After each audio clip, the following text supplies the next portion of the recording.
बिस्मिल्लाहिर्रहमानिर्रहीम। अस्सलाम वालेकुम दोस्तों, मैं भूला भटका हुआ मुसाफिर इंसाफिस्तान पीके के साथ दोबारा हाजिर हूँ और कोशिश की है कि एक नए अंदाज से सिलसिले को बहाल किया जाए। और सहाफ़त के शोबे में मर्द व ज़न की कोई तफरीक नहीं रही। ये अलग बात है कि फ़ी ज़माना मर्दों से ज़्यादा, शाना बशाना नहीं कह सकते, फ़ी ज़माना मर्दों से ज़्यादा ख़वातीन इस शोबे में फ़ाल हैं। शहर अदब में, शहर कराची में ख़वातीन की एक बड़ी तादाद शेर व अदब दोनों सिलसिलों के साथ साथ सहाफ़त में भी मौजूद है और अपना किरदार अदा कर रही हैं।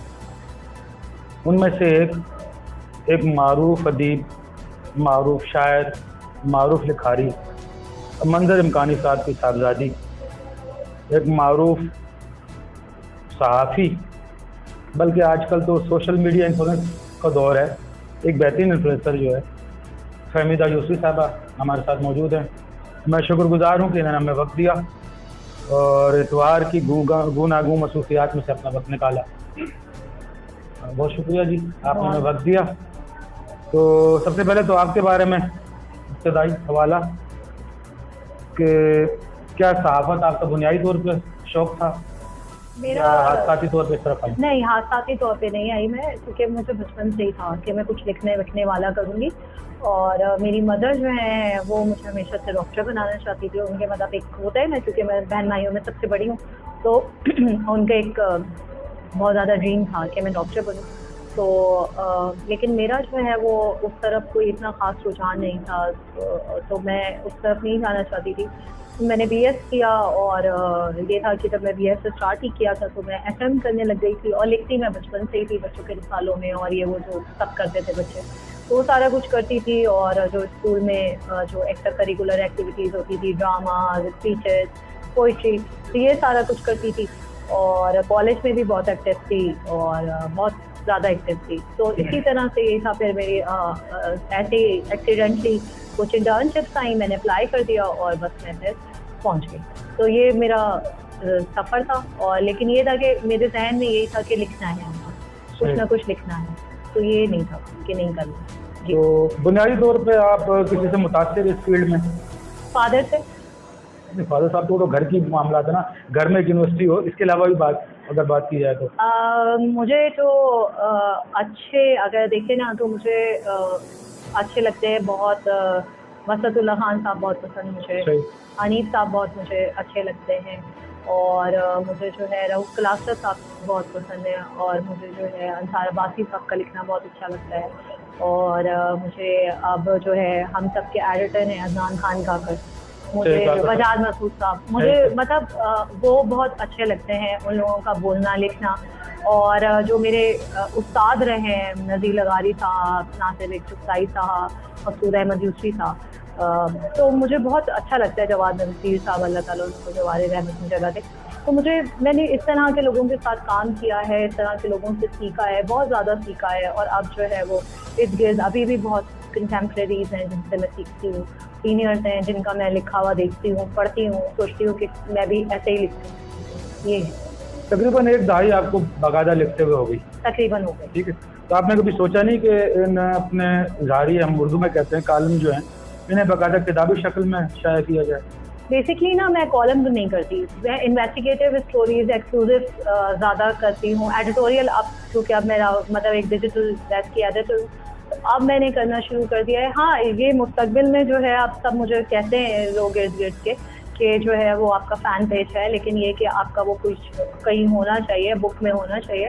तो इन प्रोसेस इंशाल्लाह ताला कुछ चीज़ें होंगी, सरप्राइज है। चल रहा है, मौजूद चल रहा है। हाँ, मैं आरे पाकिस्तान वाला मामला जी। अब मैंने तुअन व करन छोटे छोटे अल्फाज में अपनी तरफ कोशिश की है जी कि माशरे की नब्ज़ पर बेहतरीन तरीके से हाथ रखा जाए और दुरुस्त निशानदेही की जाए। एक सहाफ़ी का काम या एक अदीब लिखारी का काम अपनी राय ठोंसना नहीं होता, बल्कि एक असल रास्ते तक ले जाना होता है और एक नया इशारिया देना होता है। आपने भी इस हवाले से लिखा, आपके व्लॉग्स भी, बल्कि मुख्तलिफ चैनल्स पर भी आपके मुख्तलिफ राय आती रही हैं, व्यूज़ आते रहें। तो इस हवाले से आप क्या कहती हैं? अब तो उस स्टोरी में बहुत सारी तब्दीलियाँ आती रही हैं, पे दर पे। जी अब हालिया अपडेट आपके सामने होंगी कि उनको शामिल तफ्तीश किया गया। जी फिर कुछ और वीडियोस भी सामने आए जिसमें ये मामला मजीद मशकूक से मशकूक होता जा रहा है। जो हम हमदर्दी वाला मामला कर रहे थे वो हमदर्दी का तासुर ज़ाहिर नहीं होता जा रहा। नहीं, देखिए मैं जो है वो यही कहना चाहती हूँ कि अगर इन केस वो प्री प्लान्ड भी था, इन केस जो है वो उन्होंने खुद इनवाइट किया हुआ था, इन केस वो एक टिकटॉकर हैं, इन केस उनका कोई ऐसा इंटेंशन था पॉपुलैरिटी के लिए या अपने जो है फॉलोअर्स बढ़ाने के लिए, तो भी किसी भी सूरत में किसी भी खातून के कंसेंट के बगैर किसी भी खातून के उसको आप हाथ नहीं लगा सकते। वजह ये कि आप उसके भेड़ियों की तरह, दरिंदों की तरह आप उसके कपड़े फाड़ दें। तो ये कहीं पर भी नहीं है। उन 400 मर्दों में से क्या कोई मर्द नहीं था या कोई इंसान नहीं था उसके अंदर? तो मेरा सवाल ये है, और जिस तरह की कैंपेन चली है और जिस तरह, क्योंकि जाहिर है कि हमारा कहना ये था कि जो है वो आप इसके ऊपर बात करें और इस मामले को देखें, क्योंकि देखिए ये एक मेंटालिटी का मामला है। ये मामला ये नहीं है कि जो है वो उसने इंटेंशनली किया या जो वॉट एवर वो एक इन्वेस्टिगेटिव स्टोरी है, लेकिन आप इशू देखिए कि क्या हुआ है ना, पे बात करना होगा। हमारे यहाँ जो वो टिकटॉक स्टार थी, मैंने उनके साथ हुआ, उसी दिन एक और वीडियो सामने आई है। तो उस खातून का जो चिंची में जा रही थी उसका क्या इंटेंशन हो सकता है? उसी दिन एक और वीडियो आई है जो है वो झील पाक कश्मीर की वीडियो आई है, ठीक है। और आप कराची में रहते हैं, आप ज़्यादा भीतर जाएं कि कायदे आज़म के मज़ार पर इससे भी कहीं कहीं ज़्यादा संगीन वाक़यात हो चुके हैं और वहाँ पे जो बहुत सारी रिपोर्टर्स कवर करने गई हैं उन्होंने बताया है कि किस किस किस्म के वाक़यात हुए हैं। क्या हमारे यहाँ आते जाते मर्द जो है वो किसी भी खातून को, किसी भी लड़की को हाथ लगाने में, जहाँ पे क्राउड हो या वो हो, नहीं करते ये सब? आप कम से कम जुमला उछालना तो अपना जुमला उछालते हैं। अब हाथ लगाना भी होता है, क्राउड में होती है लड़की, हाथ लगाना होता है। कोई लड़की स्टॉप पे खड़ी है और उसके करीब से गाड़ी जो है आहिस्ता करके ले जाना कि शायद जो है वो आपके इंतजार में खड़ी है, या बाइक ले जाना कि जो है वो आपके लिए ही खड़ी है और बात करना। तो इसको इस तरह से देखिए, जो बच्ची 5 साल की है, 6 साल की है, वो कचरे पे पड़ी हुई है। तो आप माशरे की जो है ना उस सिचुएशन पे बात कीजिए, आप माशरे की जो ये मेंटालिटी है ना इसके ऊपर बात करें। इसको इस तरह नहीं करें कि ये जो है वो क्या कहते हैं कि फ्रेमिंग मत करें इसको किसी पॉलिटिसाइज मत करें, इसको किसी इथिकल और उसमें बॉन्ड मत करें। इसको एक ओवरऑल सिनेरियो में, एक ओवरऑल सोशल इशू के तौर पे देखिए। और जहाँ तक रह गई दूसरी बात, तो देखिए तरबियत जो है वो बिल्कुल बेटों की भी करनी है आपको, और बेटों की आपको ज़्यादा करनी पड़ रही है। बेटों की तरबियत आपको बहुत ज़रूरी है करना, और दूसरी तरफ जो है वो आपको अपनी बेटियों को भी समझाने की ज़रूरत है। दोनों तरफ से आपको करना है। लेकिन देखिए बेटों की रिस्पॉन्सिबिलिटी ज़्यादा है, मर्द की रिस्पॉन्सिबिलिटी अल्लाह की तरफ से ज़्यादा की गई है। अगर मर्द को एक दर्जा अल्लाह ताला की तरफ से जो है वो ज़्यादा दिया गया है तो उसके कुछ रीजंस हैं। हाकिम का अमूमन कहा जाता है वो हुक्मियत जो है हाकिमियत बमाने बादशाह के नहीं बल्कि बमाने तहफ़्फ़ुज़ के।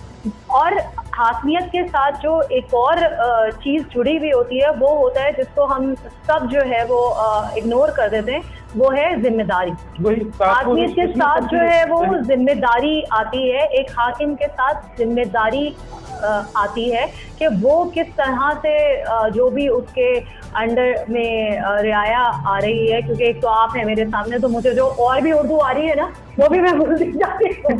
अब आप अंदाजा कर लेंगे मैं किसके सामने बैठी हूँ। तो जो है वो ये चीज़ हमें देखना है। एक चीज़ और मैं शामिल करना चाहूँगा, जैसा कि मैंने अपने कॉलम में भी तस्करा किया, अमूमन सहाफ़ती अक़दार मुख्तलिफ हैं, अदबी अक़दार मुख्तलिफ होती हैं। सहाफ़त में चूँकि जो रिपोर्टिंग का आंसर जो है उसमें किसी भी वाक़े को रिपोर्ट करना मकसूद होता है। अखबार में भी वही बिकता है और टीवी पे भी वही बिकता है, सीधी सी बात है, खबर बेची जाती है। एक अदीब होने के नाते आप चूँकि एक अदीब की साहबजादी भी हैं और ख़ुद अदीबा भी हैं, ये अलग बात, आप कसे नफ्सी से उसका इजहार नहीं कर रही हैं। अदीब होने के नाते हमें एक इंतहा पसंदाना रवैया हमारे यहाँ दर आया है। हम आम तौर पर किसी भी वाक़े को डिस्कस करते हैं, वाक़े के पस पर्दा जो मुहर्रिकात होते हैं जी उनको भूल जाते हैं।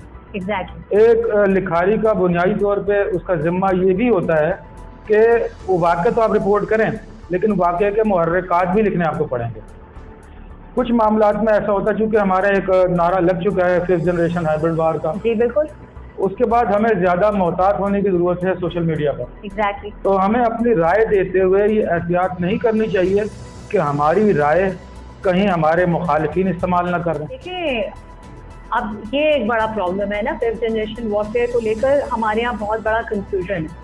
हमारे यहाँ बहुत माजरत के साथ जो भी ट्विटर पे अकाउंट्स बना लेते हैं, वो अपने आप को जो है वो दिफाए पाकिस्तान का या पाकिस्तान का जो है वो सोल्जर डिक्लेयर कर देते हैं। अब वो डिक्लेयर करने के बाद उनके सामने प्रॉब्लम ये क्रिएट हो जाता है कि अगर कोई भी रैंक भी उनका कम से कम कर्नल लेवल का होता है, हाँ, उससे नीचे काम नहीं करते। नहीं, हाँ, मुझे तो खैर माजरत के साथ मुझे तो जो भी मिलता है वो जर्नल लेवल का मिल रहा है, आपको कर्नल लेवल तक ही मिल रहे हैं। तो शायद कर्नल तो शायद सुन भी लेते हो कि कर्नल लेवल तो सुनता ही नहीं है। तो प्रॉब्लम ये हो रहा है कि अब उसमें ये हो रहा है कि जब आप एक सहाफ़ी के तौर पे, जब आप एक अदीब के तौर पे, जब आप एक हसास के जो है वो एक क्या कहूँ मैं, एक जो है वो थिंकर के तौर पे कोई बात माशरे के सामने रखते हैं, कोई बुराई माशरे के सामने रखते हैं, तो एक बैकलैश मिलता है आपको। सही। और एज अ फीमेल जर्नलिस्ट और जो है वो बहुत बुरे तरीके से जो है कैरेक्टर असैसिनेशन फेस हम दिन रात करते हैं। वो हमने देखा, ये कंपेन मेरे खिलाफ चली थी। तो वो चीज़ें होती हैं, लेकिन प्रॉब्लम ये है कि किसी भी माशरे में, किसी भी मुल्क के किसी भी कमज़ोरी के बारे में बात करना जिसका जो है वो आपकी नज़रियाती हुदूद से कोई लेना देना नहीं हो, माशरे की इस बुराई से। आप मुझे ये बताइए कि इस वाले वाक़े पे अगर जो है वो हम कोई ये बात उठा रहे हैं कि हमारे माशरे के मर्दों को तरबियत की शदीद ज़रूरत है, या इस केस को एक टेस्ट केस बनाना चाहिए, या इसके ऊपर सज़ा होनी चाहिए ताकि जो है वो आगे के लिए ये मसला जो है वो हल हो, हमारे जो पास्ट हैं वो फीमेल्स के लिए, बच्चों के लिए जो है वो सेफ हो, तो और वहाँ पर जो है वो सिक्योरिटी प्रॉपर मौजूद हो। अगर उस दिन सिक्योरिटी प्रॉपर होती या प्रॉपर अपना काम करी होती तो शायद ये वाकया इस तरह से पेश नहीं आया होता। तो आप मुझे ये बताइए कि इससे जो है वो गद्दारी का सर्टिफिकेट कैसे आ गया? हमारे यहाँ गद्दार का सर्टिफिकेट। हाँ, हमारे यहाँ जो है वो ट्विटर पे, सोशल मीडिया पर सिर्फ सर्टिफिकेट दिखते हैं। अगर आप कोई बात कहते हैं आप, और मसला एक और बहुत बड़ा हो गया, ये जो हमारी पॉलिटिकल पार्टीज के जो सोशल मीडिया विंग्स काम करते हैं, हम सहाफ़ियों के लिए उसकी वजह से बहुत बड़ा मसला हो गया, क्योंकि हम किसी के भी बारे में बात करते हैं या किसी के सामने कोई इशू रखते हैं, उधर से सारे जो है हमें बैकलैश शुरू कर देते हैं। अब हमारा मसला ये हो गया कि वो भी हमें लिफाफा कह रहे हैं, यहाँ वाले हमें गद्दार कह रहे हैं। अब बताए, ना लिफाफा मिल रहा है ना जो है ना हमें वीजा मिल रहा है, दोनों चीजें नहीं हो रही हमारे साथ। तो और हम जो है वो क्या करें अपनी बात। और एक सहाफ़ी के तौर पे मैं आपको बता दूं कि हम अपनी बात जो है वो रखेंगे, और सहाफ़ी का काम होता है ये, उसका काम ये नहीं होता कि वो सिर्फ तारीफों के पुल बांधता रहे। अच्छा काम जो है पीएम करेंगे, उनकी हम तारीफ करेंगे, हमारे यहाँ ये मसला अच्छा काम पीएम करेंगे, हम तारीफ करेंगे। लेकिन अगर जो है वो कहीं हमें नजर आएगा और नजर आता है तो हम उस पर बात करेंगे, बात उठाएंगे। सबसे बड़ी बात है हमारे माशरे में एक खास किस्म की तरबियत का फुकदान है। एग्जैक्टली। कि वो के इख्तिलाफ राय जी हमेशा इल्मी होती है, और इल्म का जवाब इल्म से या दलील से दिया जाता है। बिल्कुल सही। यहाँ जाती मकासमत, जाती इनाद बना दिया जाता है। गालियाँ मिसाल के तौर पे आप हुकूमती इस वक्त हुकूमत है तहरीक इंसाफ की जी, आपने कोई उनकी अच्छी चीज़ को आपने लिख दी, कोई अच्छी बात आपने कर ली, तो उनके हामियान ने उसको उठा लिया बात को। बिल्कुल सही। कल कला कोई अच्छी बात किसी दूसरी पार्टी ने, नून लीग ने या पीपल्स पार्टी ने कर दी, आपने उसके बारे में लिख दिया जमात इस्लामी से, ठीक है, या दीगर तनाज़े मौजूद हैं, आपने किसी और के बारे में लिख दिया कि ये बात इन्होंने अच्छी की है, तो वो पहला तबका है फिक्र कोई भी हो जिसके हक में आप पहले लिख चुके होते हैं, उन्होंने तय कर लिया होता है कि आप उनकी पार्टी के हो गए। जी बिल्कुल। फिर उनकी यानी कि सियासी बसीरत और सियासी अनानियत बीच में दर आती है कि आपने दूसरे की बात कैसे हक की कर दी। हमारे यहाँ ये मामला बन गया है कि हक वही है जो आपका है, जो दूसरे का वो हक नहीं है। बिल्कुल सही। तो इसमें मर्द व ज़न की बहरहाल कोई तफरीक नहीं है, मैं आपके सामने भुगत के बैठा हूँ। जी बिल्कुल। खवातीन, उनके लिए एक लफ्ज़ हमारे यहाँ अदब में सिंफ नाजुक का इख्तियार किया जाता है लफ्ज़, तो वो उन पर ज़्यादा हमला होता है, क्योंकि हमारे यहाँ माशरे में अलमिया ये भी है, मर्दों के लिए भी गालियाँ हैं, सारी गालियाँ अमूमन खवातीन के नाम से मंसूब करके बनाई जाती है, बदकिस्मती से।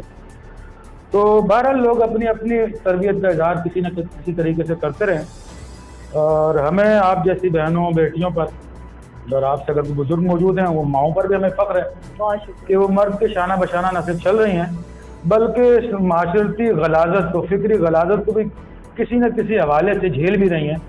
उसका रद्द-ए-अमल लाज़िम ज़ाहिर करना हर इंसान का फिक्री हक़ है। हम आपको मुबारकबाद देते हैं, अपने बेलाग राय यूँ ही देती रहा करें। किसी और मौजू के साथ इंशाअल्लाह आपको तंग करेंगे, बहुत शुक्रिया, और किसी और हवाले से कोशिश करें, किसी और मौजू पर आपकी राय लें।